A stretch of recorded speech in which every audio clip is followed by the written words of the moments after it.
Jim W. asking, how do you handle reversal? Do you move stop 2 ticks beyond new entry and then enter again? Or is there a way to do this with the reversal button? The reversal button, I don't think is going to place your templates for you. The best thing to do is you want to practice it. You want to practice it. First of all, Jim, are you using TradeStation? So there's a few answers. Okay, good. So you could practice this in a sim account during off hours or later in the morning, where you just learn how to get those trades in and then cancel, because you might have a stop and reversal. You make the adjustment. I'll tell you, I'll cover that in a moment. And then it doesn't trigger in and you end up staying with the original trade. So then you have to cancel the stop and reversal, right? So you have to practice that. You have to practice placing them and canceling them, placing them and canceling them. And the more positions you trade with, the trickier it is.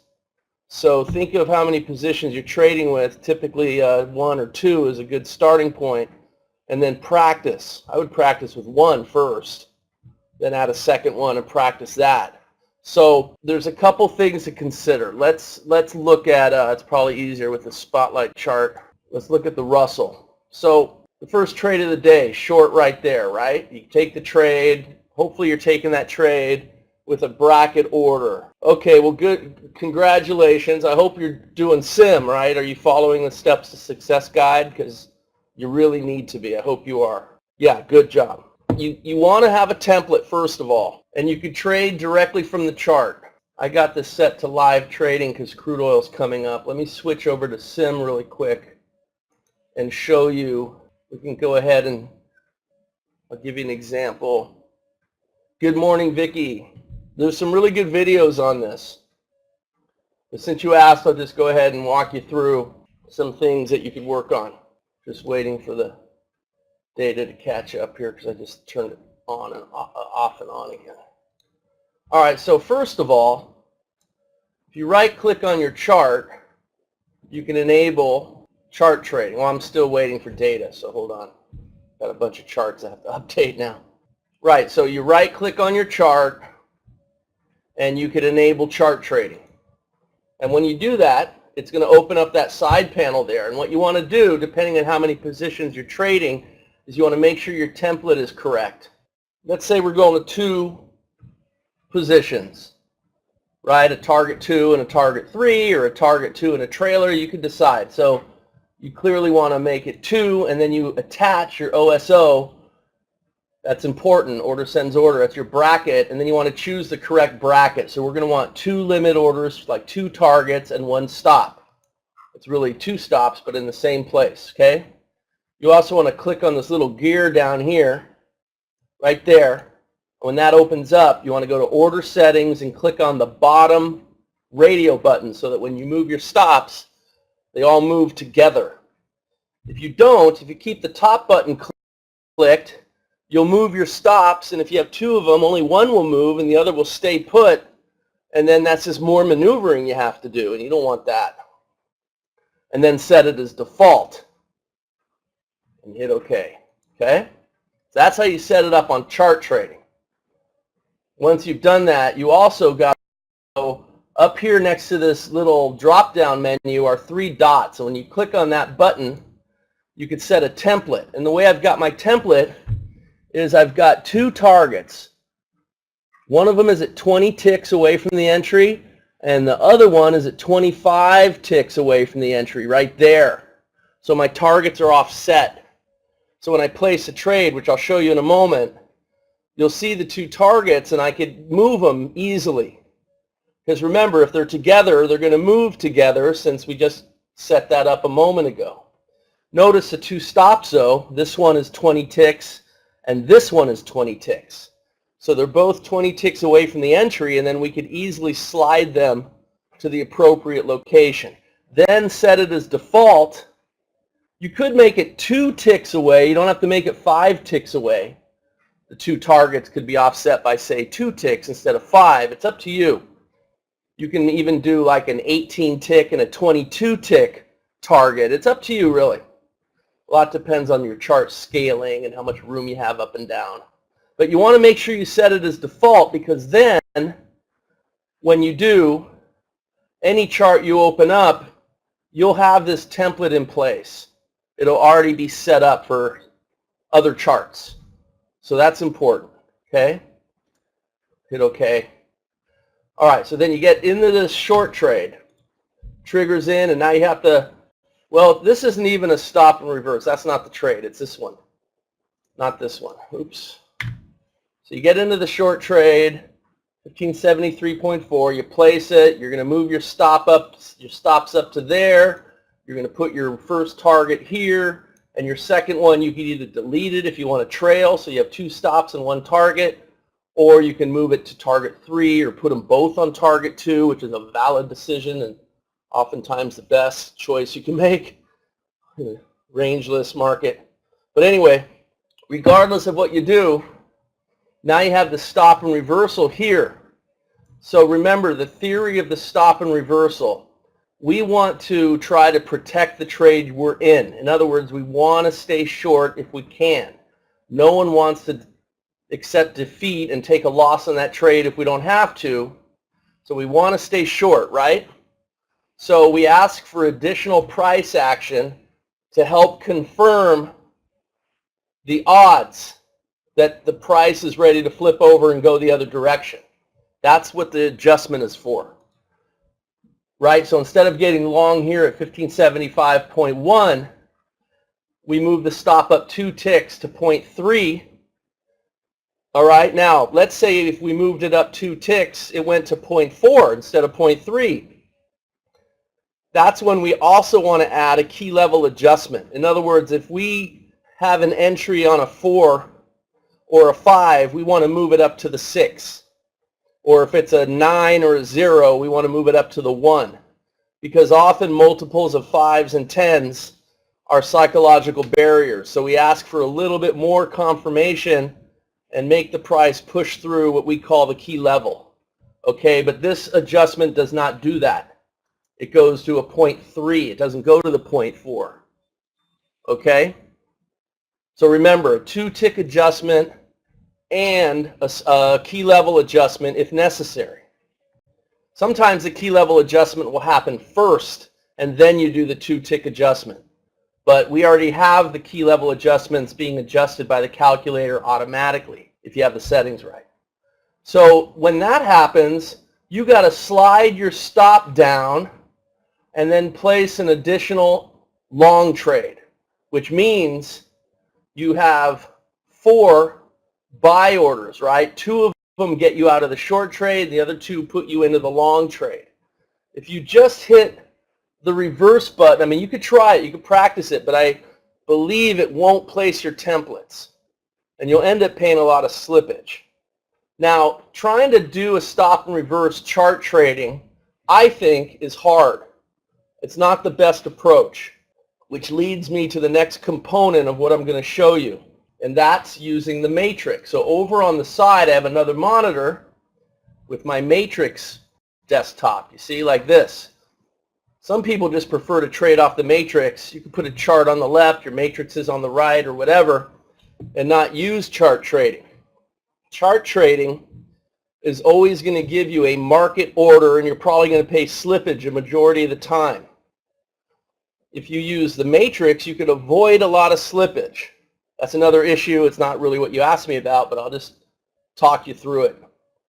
So you see I have 3 matrices. I've got this one up here hanging out on the right upper corner, and one staggered right behind it a little bit to the left and down, and they're both the exact same matrix, except the one on the right upper corner gives me the ability to enter a trade with a stop limit order instead of a stop market order.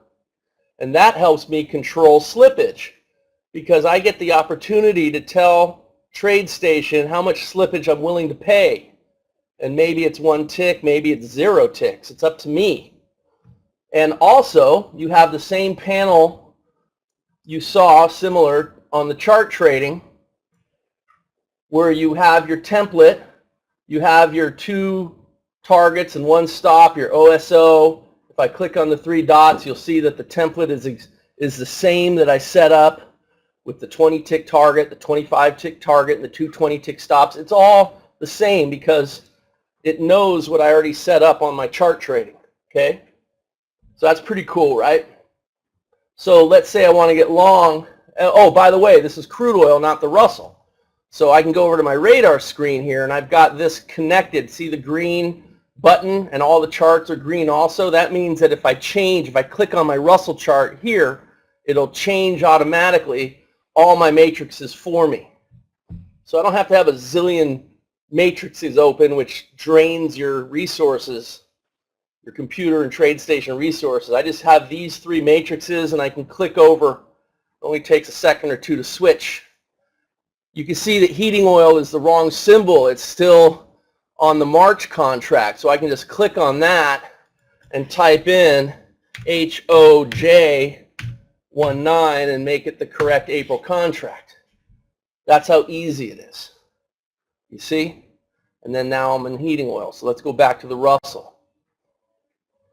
So I can use the stop limit order matrix, the upper right corner matrix, and when I place a trade, let's say I want to get long at 1573.7.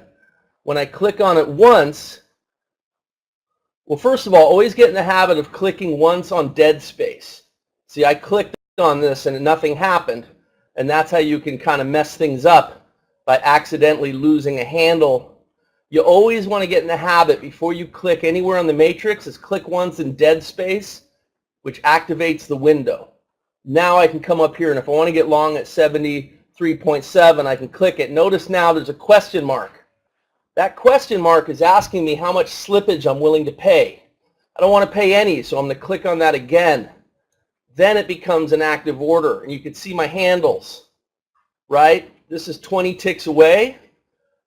This is 20 ticks. This is 25 ticks. So I could easily slide them to the appropriate place. They're green because they're pending. When this triggers in, then these will become gray, which means they're active. Okay? So that's how the matrix works. Now, if I look, I'll show you some more stuff, but let me just show you. It just triggered long. I was going to show you, since I have chart trading enabled, you could also see the trades here on the chart. These are the exact same handles that are on my matrix. So when you execute on your chart or on the matrix, it shows on the other, right? Of course, I pretended there was a trade. There isn't, just for the sake of this demo. Okay? So now I'll show you this. See the matrix here? So if I want to stop and reverse, like let's say this trade's going against me, and all of a sudden, or I have a setup. There's a setup to go short, even though I'm long. I'm not going to use a stop limit order. A stop limit order, you're not guaranteed you're going to get filled. Sometimes you'll set a limit, you don't want to pay slippage, and the price will blow through your entry and you won't get filled. That happens rarely, but it can happen. It happens more often with a stop and reversal. So instead, we're going to have to settle and agree to pay a little slippage on a stop and reversal to be sure we stop and reverse. So that's when we click on the matrix behind the stop market order entries.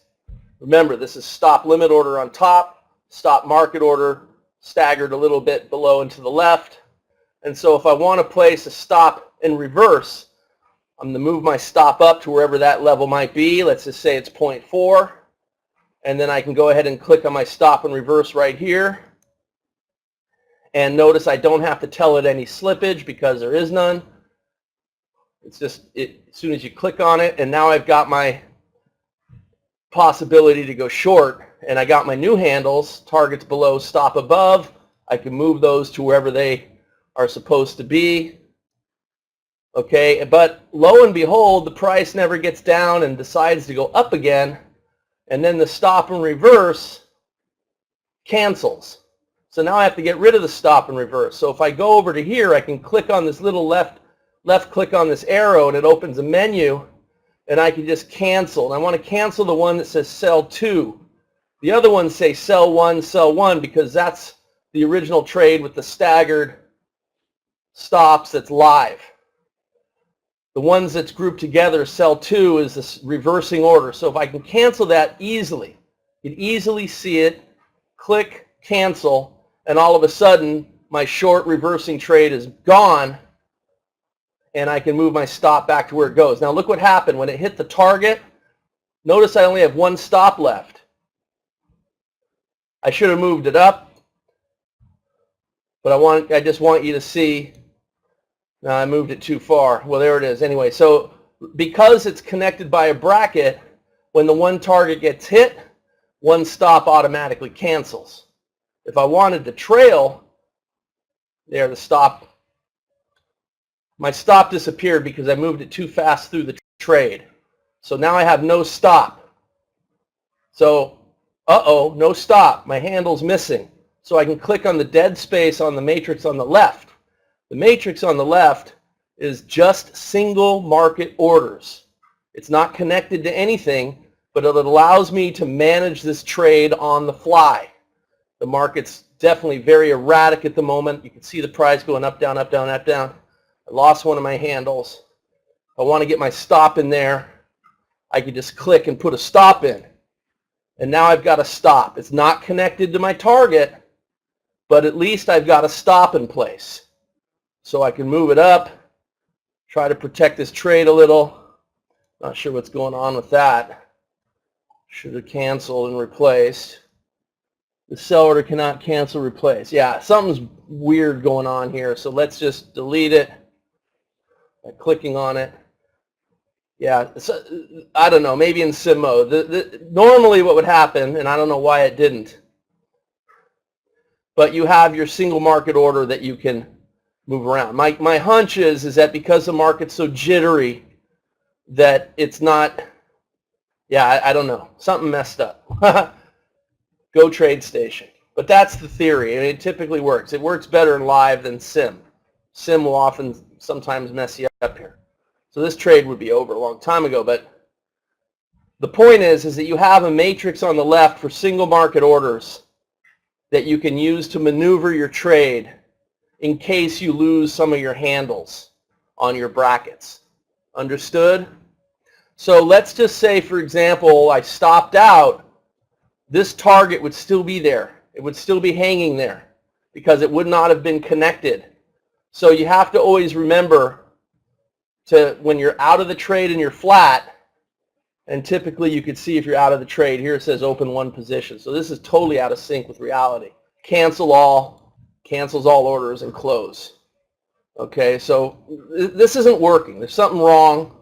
You can see it's not canceling. I've seen this happen sometimes in sim mode on TradeStation. Not always, but usually it's going to happen when the market's going really fast. It won't even let me cancel or close. There, finally. Because in simulation, it's probably thinking, well, it didn't close, it canceled. Yeah, this is really bizarre. It's not letting me in or out. Okay, that's unusual. That's not going to happen in a live market. That's only sim. I've seen this happen once in a while. Yeah, bizarre, right? Yeah, there's something buggy. I don't know what it is. That's the demo, at least, on how you want to set yourself up. See, look, the stop never canceled on chart trading either. It's not letting me close. It's not letting me cancel. That's really weird. So there's definitely, this is where you have to call tech support. There's something wrong. So I've noticed with TradeStation lately, when I log in, it crashes. And then I have to fix it and log in a second time. And I'm not sure why it's doing that. Every now and then there's like a corrupt chart or whatever that may be causing this. I don't know. So it sucks. Won't let me out. Don't even know what to do about that now. I don't know if it's internet. Anyway, sorry for that. But typically it doesn't happen. It's a really good, solid platform. But no platform is perfect. All artificial intelligence has problems at some point. So part of trading is knowing how to deal with issues like this. Yeah, so I'm not sure why. So Jim, yeah, and I did record this session. I'll make the recording available, but you could also find this fairly similar demonstration on YouTube. If you look at our YouTube channel, NetPicks Trading Desk, and also in the training videos, I've got some good stuff on this too. So this is something that we go over quite a bit. So let's just say, remember that when we were in, oh, you know what's really weird is when I look at chart trading on one of my other Russell charts, it's even more screwed up. See, this is showing now 2 targets. Look at how messed up that is. So there's a problem. I should probably quit out of TradeStation and restart it. I think I'm going to do that while we're still in front of the crude oil report. Yeah, and Roy with a good point. This is something that you do want to hear more than once, because it does take a little time getting used to, and this is part of your practice. So another piece of advice I would give you, Jim, is I think it's my opinion that, well, I would never advocate practicing a trade plan that you're considering trading for real unless you've gone through the earlier steps in the success guide, the foundation building steps. We call it the ditch digging of trading. You can call it pre-production, whatever. But in my opinion, when you practice trading, there's this concept, practice how you intend to play.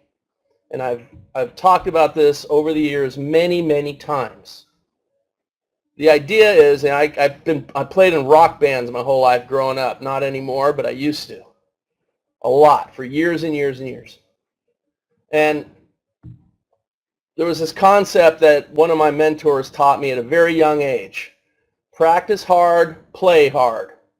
Practice like a wimp, then you're going to play like a wimp when the curtain opens. Same thing in sports, right? You practice the way you intend to play. And I believe that with all my heart. If you're practicing in sim, you've got to treat your sim trading as if it was real money. Because when you go to real money, you're going to end up trading the way you sim traded. So your sim trading should be treated with respect and reverence, and everything should be done to the letter correct. Now, I realize you have to learn how to do that and practice that. So there's 2 kinds of practices. One practice is just learning the maneuvers, just learning how to place trades, cancel trades, move stops, stop and reverse, cancel, stop and reverse, execute, execute, execute, right? That's one form of practicing. And if you know in your mind that is all you are practicing, then you do not care if a trade wins or loses. That's not the point. The point is you're learning how to execute trades. And you could do that all day long in a sim account, any chart, any market, it doesn't matter. You could even cover up the symbol. It doesn't matter. But when you start practicing a chart that you hope to trade to make money with, you should already know those maneuvers, right? You should have already done that kind of practice. And you should not practice a real trade plan that you intend to trade to make money with until you've gone through the earlier steps in the success guide, because you want to set yourself up for ultimate success. And if you don't do it the right way, you will start reinforcing bad habits that will hurt you. And you'll be practicing it unwittingly. You see my point? Practice how you intend to play. And so you want to go through the process of building your belief in a trade plan and establishing measurable results for yourself.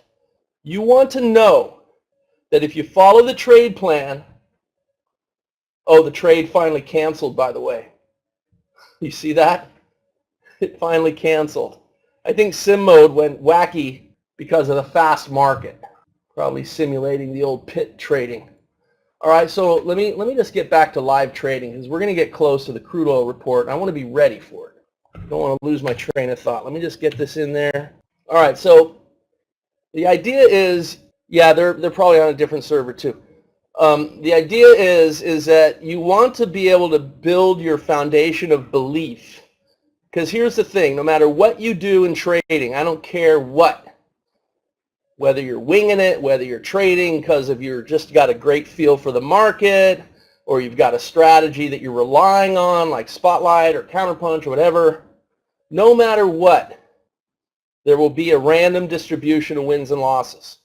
You cannot avoid the losses. You can't divorce losses from winners, because once you're in a trade, you have no control over it, and the price will do what it wants. The purpose of our strategy is to only put you in a trade where we've determined the odds are on our side and there's a higher likelihood the trade will win than lose. And that's what we build our business on. putting the odds on our side and working those odds. The power of numbers, one of the 12 powers, right? And that also comes into play all the other powers, power of the trade plan, power of everything else. It's in the 12 powers. That's why we call it Spotlight Power Trader. It reminds us that we have to check off all the 12 powers if we want to succeed. Before we risk our money, we want to prove to ourselves that the trade we're taking is part of a trade plan that we can prove will achieve the goals of our strategy, the goals of our trading business, to be able to quit with a positive result. Quit your session with a positive result a vast majority of the time, while also controlling your drawdown with minimal and efficient trading. You should be able to repeat that to yourself. You should write it out. It should be your goals every time you approach your trading every single day. You don't want to lose sight of what the big picture goal is, growing your account, okay? So if you then take that principle and start following the Steps to Success guide, or the No-Brainer Trading Success Guide ebook I recently put out, which is a revised version of the Steps to Success guide, your earlier steps come before practicing in a sim account, a trade plan. Because what are you practicing? The earlier steps is when you prove that the trade plan can accomplish the goals of growing your account. And you live through the good, the bad, the ugly, the great, the random distribution of wins and losses.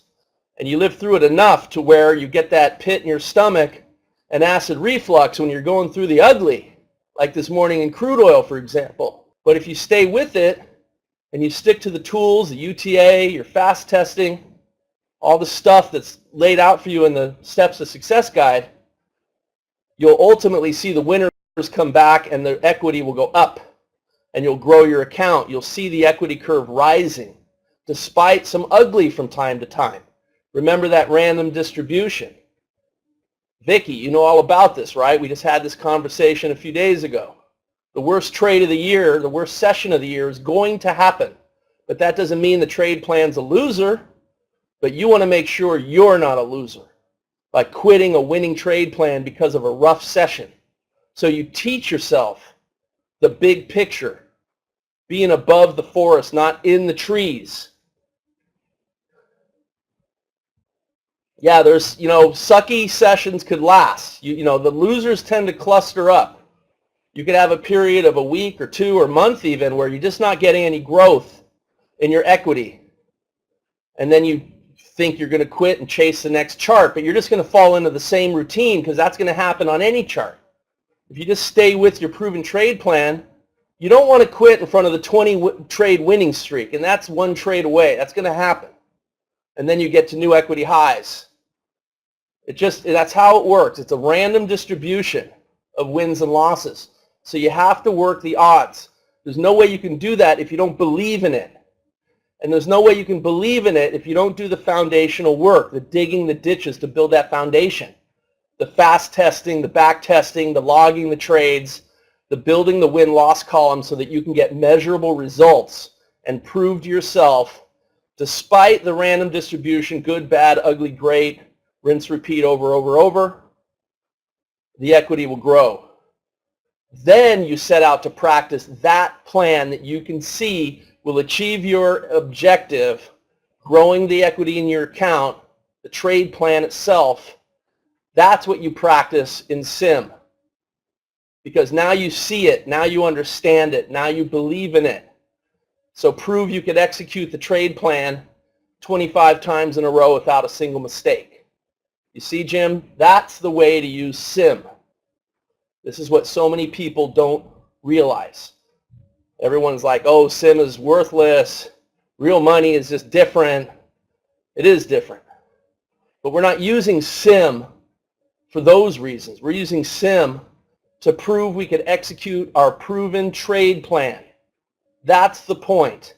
And we could also use sim in the earlier steps to learn how to execute trades properly. Placing, canceling, over and over. So that's the process. And it's all in the Steps to Success guide, and that's a second line of training. You learn the strategy, but you also learn how to be a successful CEO of your trading business through the Steps to Success guide. And those that follow it always send me emails thanking me, and those that don't follow it always send me emails wondering why they're struggling so much. It's really that simple.